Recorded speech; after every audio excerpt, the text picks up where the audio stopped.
Hola, muy buenas con todos. Bienvenidos una vez más a este curso de Introducción a la Electricidad. Mi nombre es Julián Nivelo y hoy les voy a exponer sobre el último capítulo, el número 6, que consistirá en la seguridad eléctrica. Este capítulo se lo ha subdividido en cuatro pequeñas secciones.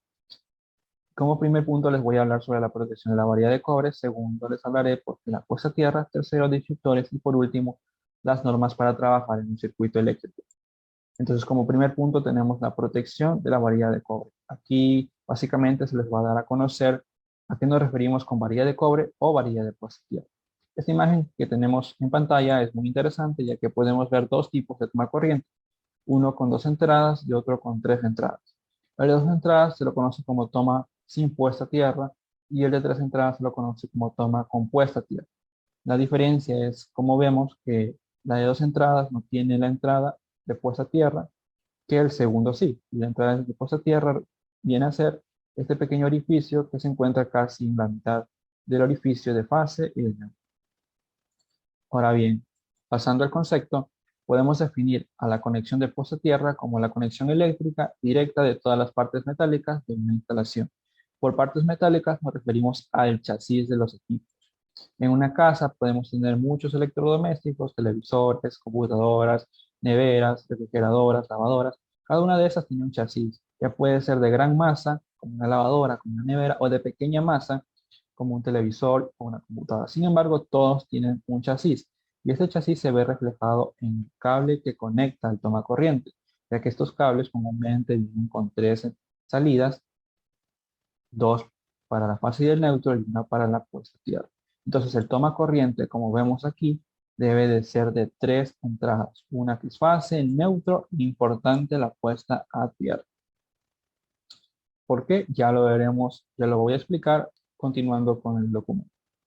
Entonces, lo que sucede es que en cada toma corriente de las casas, ya puede ser 3, 4, 5, los que tenga cada casa, todos estos puntos a tierra van a estar conectados comúnmente en un solo cable que los va a guiar hasta la varilla de puesta a tierra de la instalación.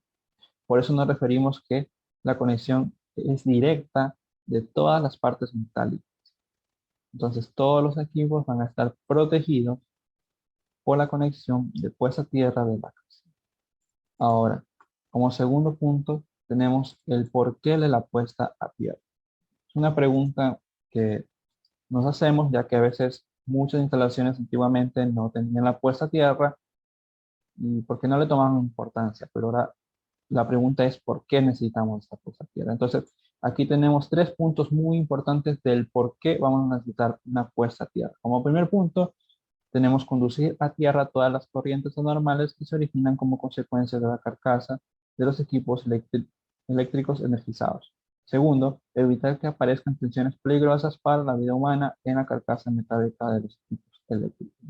Esos dos puntos están muy relacionados, ya que como en la imagen se puede explicar que si nosotros tenemos aquí un equipo, ¿no?, con una carcasa, y este equipo está instalado en una línea, ya puede ser de media tensión, alta tensión, este equipo, si no se encuentra con una puesta a tierra, puede ser que con el tiempo este equipo presente fallas.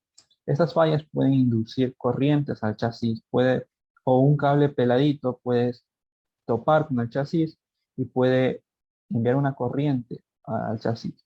Ahora, ¿qué pasa si una persona toca ese chasis con las manos descubiertas o descalzo? Entonces lo que va a hacer es provocar un puente del chasis a la tierra, porque está tocando el equipo, está tocando el electrodoméstico y a la vez está tocando con otra parte del cuerpo, puede estar tocando la pared, puede estar descalzo en un charco tocando la tierra. Entonces, toda la corriente que se encuentra en el chasis va a pasar a través de la persona. Esta persona va a recibir una descarga eléctrica y esa descarga eléctrica para la persona puede ser fatal o puede ser leve, ya dependiendo de la persona y dependiendo del equipo y con qué tensión estemos trabajando. Entonces, en cualquiera de los dos casos, ya sea fatal o leve, no se debe de tener ninguna descarga en el cuerpo. O sea, ya sea muy leve o sea muy fatal, no debemos permitir que la persona reciba una descarga. Ahora, ¿qué pasa si nosotros tenemos una correcta puesta a tierra con el equipo? Si tenemos una puesta a tierra al equipo y el equipo llega a fallar, llega a tener corrientes anormales en el chasis, porque se inducen o porque algún cable toca el chasis, entonces esa corriente va a irse directamente a tierra. Por más que la persona se acerque y toque el chasis, no le va a pasar nada ya, porque la corriente se está yendo a tierra. ¿Ya? Esto es un concepto muy importante, tiene una explicación muy interesante, ya que ¿por qué no circula a través de la persona? Y esto se debe a que la persona no es un conductor, no es un cable como tal. Una persona tiene cierta resistencia, entonces la corriente lo que va a hacer es buscar el camino más sencillo a tierra. Por eso si tenemos un cable que conecta el chasis a tierra, la corriente va a viajar rápidamente por ese cable a tierra. No va a viajar por la persona, porque la persona va a ser como una resistencia, ¿no? No va a haber no es un camino tan sencillo pasar por la persona a tierra. Entonces va a buscar siempre el camino más sencillo a tierra. Ahora, como último punto, tenemos permitir que la protección del circuito eléctrico despeje la falla inmediatamente a ocurrir. Lo que sucede aquí, en este último punto, es que, por ejemplo, si tenemos varios equipos, no puede ser varias computadoras conectados en un solo punto, en un solo toma, y puede llegar el caso de que una de ellas falle por deterioro, porque le cayó agua, entonces eh, se genera un corto por interno y este corto genera una corriente anormal. Si no tenemos una puesta a tierra, esa corriente puede viajar y ir a los demás equipos y puede dañar el resto de los equipos, ¿ya? Eso es lo malo, esa es la desventaja muy importante de por qué cuando no se usa la puesta a tierra. Ahora, ¿qué sucedería si tenemos la puesta a tierra?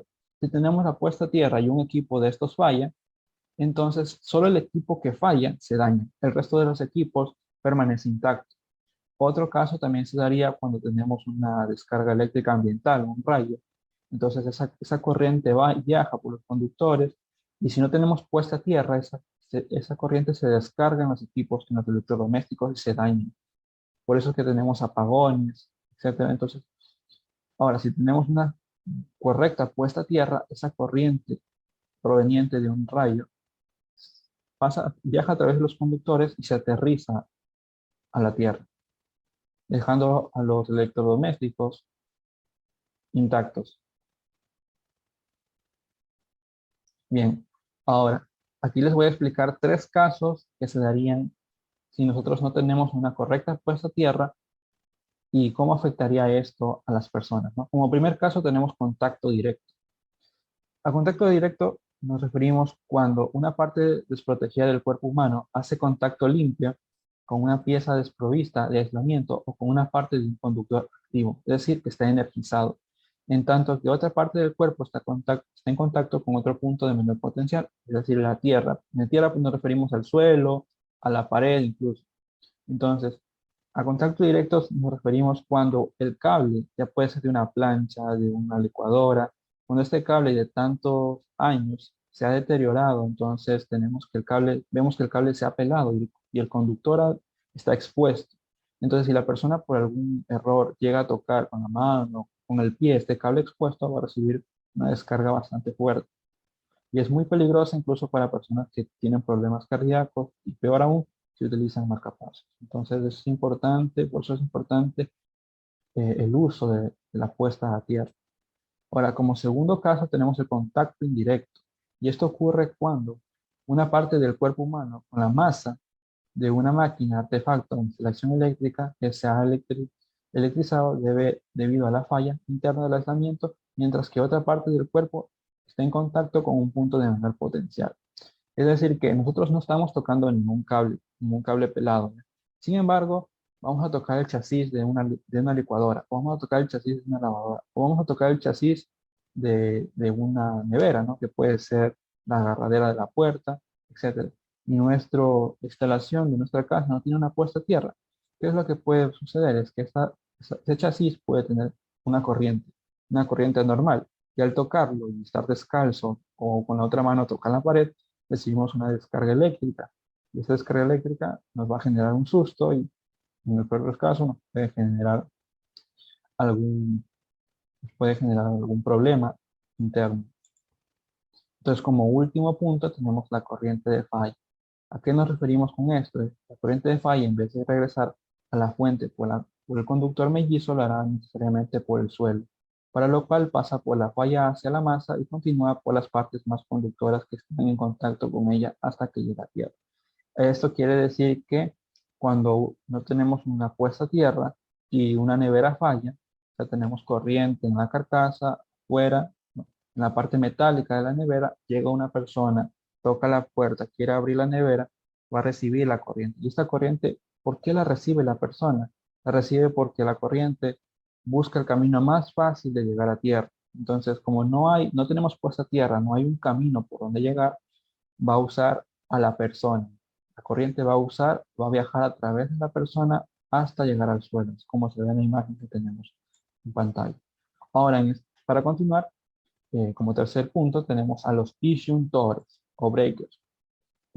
Un disyuntor se define como un dispositivo, un interruptor automático de corriente y su función principal es la de proteger un circuito eléctrico de sobrecorrientes y cortocircuitos.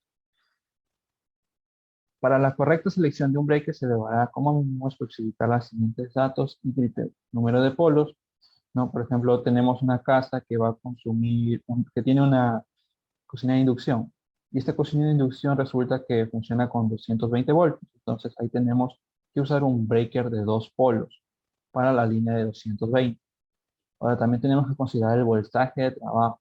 Cuando vayamos a usar un breaker o un disyuntor, debemos saber la capacidad máxima de voltaje. Si vamos a conectar en una línea de 120, debemos saber que el breaker soporte los 120 voltios, o sea, que tenga un voltaje superior, ¿no? Si es un breaker de 400 voltios, vamos a conectar una línea de 120, pues está muy perfecto. Si vamos a conectar, es un breaker de 400 voltios, vamos a conectar una línea de 220, pues perfecto también. Ahora, si el breaker es menor al voltaje que vamos a conectar, eso podría causar errores en la instalación. Ahora, corriente nominal nos referimos a la corriente que va a soportar el disyuntor. Y este es el valor más importante de todos, porque de eso depende de si nuestro circuito en la vivienda va a durar o va a tener fallas con el tiempo. Entonces, si nosotros tendríamos esta corriente nominal del breaker, se la debe calcular en base a unas fórmulas y ya se las presentará a continuación. También debemos considerar la capacidad de cortocircuito. Esta es una gráfica que nos va a mostrar, nos va a indicar eh, más o menos a qué nivel de amperaje el disyuntor va a actuar, ¿no? A qué nivel de sobrecorrientes los inductores van a actuar para abrirse en caso de algún error. Y por último, la ejecución especial, es decir, como ejemplo, con protección contra falla tierra, extraíbles, etc. Ahora, los beneficios que da el uso del inductor. Los inductores en una instalación eléctrica industrial son muy importantes. Normalmente debemos considerar ante todo, entonces, las principales ventajas que podemos tomar de un disyuntor es que nos va a garantizar una mayor resistencia en el aislamiento para sistemas frente a sobrevoltaje o sobrecorriente, ¿no? A esto quiere decir que si nosotros tenemos una instalación y en nuestra instalación, en un circuito de nuestra instalación, nosotros le agregamos un disyuntor. Este disyuntor va a proteger no solo al equipo. Por ejemplo, tenemos una instalación que conecta a un aire acondicionado. Ya, el disyuntor no solo va a proteger al aire acondicionado, también va a proteger a los cables que conectan el aire acondicionado. Y proteger a los cables es muy importante, ya que si tenemos una sobrecarga, una sobrecorriente, los conductores se van a empezar a calentar. Y si se calientan mucho, el aislamiento se va a fundir. Y es posible que los cables se unan y generen un cortocircuito. Entonces nosotros queremos evitar que se funda el aislamiento. Entonces para ello debemos conectar un disyuntor con un nivel de amperaje adecuado para que cuando para una sobrecorriente se abra e impida que siga circulando esa corriente excesiva en el conductor, hasta que llegue el técnico y repare la falla, porque está sucediendo esa sobrecorriente. Ahora, como segundo punto, aumenta los niveles de seguridad. Entonces, eso es la función importante del disyuntor, darnos seguridad en la instalación para en caso de sobrecarga sobrecorriente, que se refiere a cuando el equipo está consumiendo mucha corriente, entonces los conductores empiezan a calentar demasiado, entonces ahí debe actuar el inductor y debe abrirse.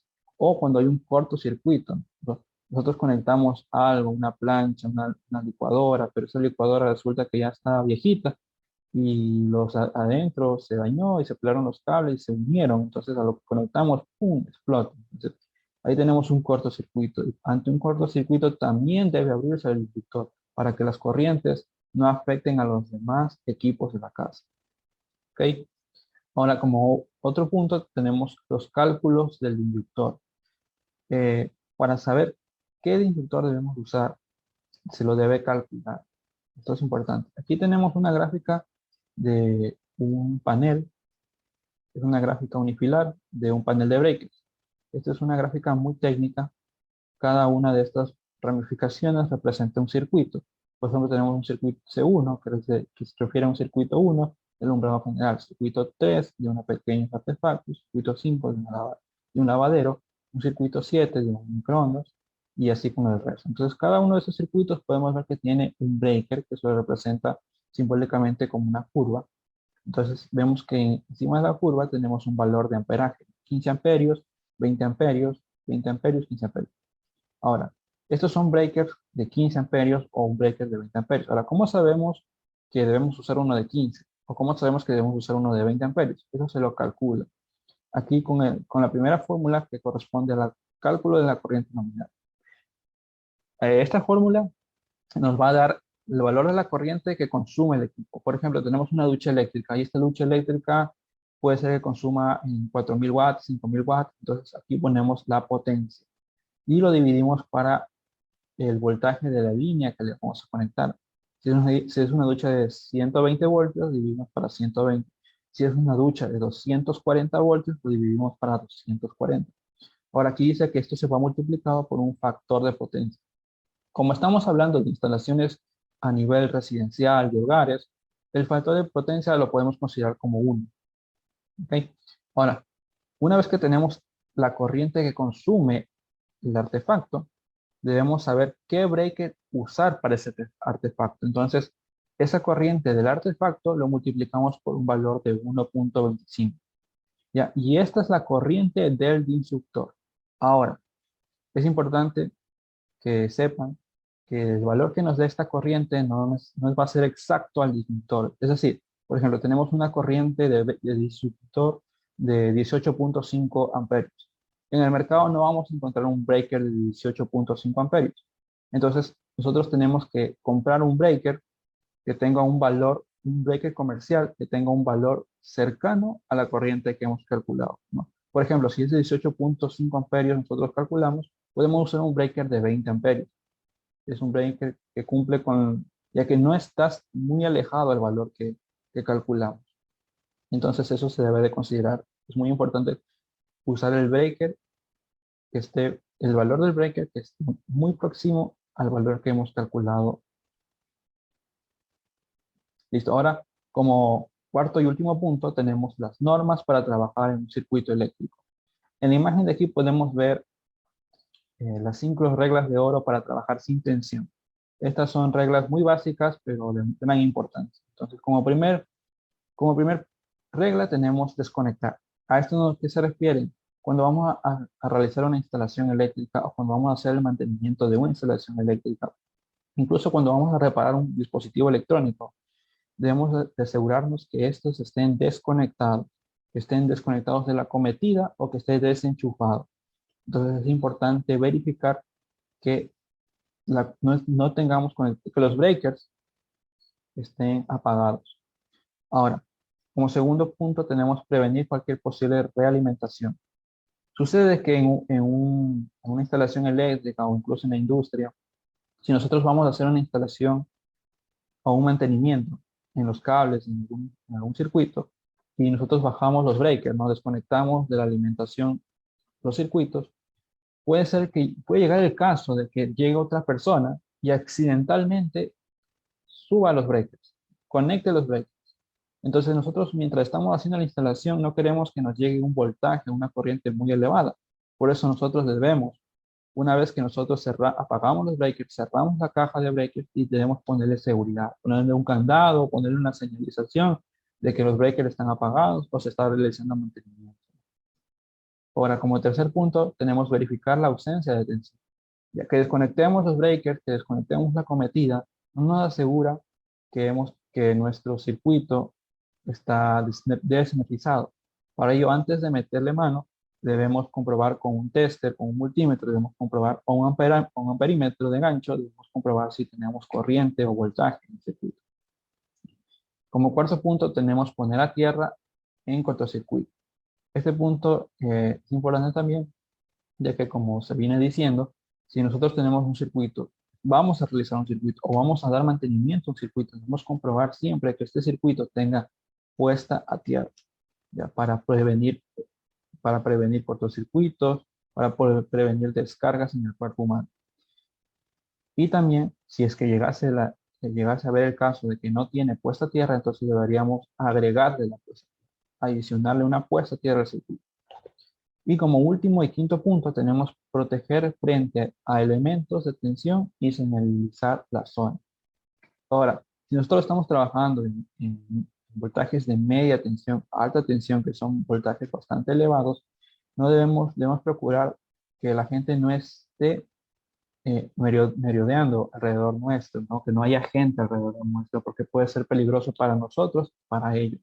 Entonces, es correcto poner señalizaciones de zona peligrosa, zona de alta tensión, o se está realizando mantenimiento para separar un área en la zona y que la gente no se cruce por ahí. Bien, ahora, como las principales normativas al momento de realizar un circuito eléctrico muy generales son, primero, uso de zapatos dieléctricos y equipos de protección, guantes. Esto es muy importante ya que los zapatos muy gruesos, de suela muy gruesa o dieléctricos, no impiden que nosotros hagamos contacto con tierra. Y los guantes nos protegen de tocar los cables, de tocar cuando estamos manipulando una instalación, nos protegen de tocar directamente el conductor. Despojarse de todos los materiales metálicos que posee el cuerpo, tales como anillos, relojes, cadenas, durante la manipulación de los circuitos eléctricos.